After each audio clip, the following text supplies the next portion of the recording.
It is 5:08 right now. While the difficult and grim recovery effort goes on in Maui, the president and first lady are now preparing to visit families who are impacted by those deadly wildfires. At least 114 people are now confirmed dead.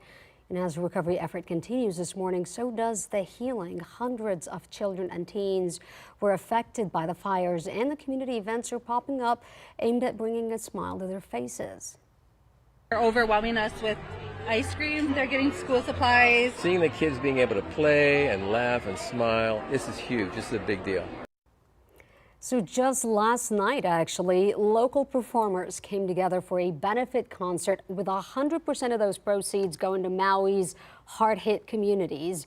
FEMA says almost 1,000 federal responders are also now on the ground on Maui to help with recovery efforts. Now, the Biden administration has approved nearly $8 million in assistance so far. All right, well.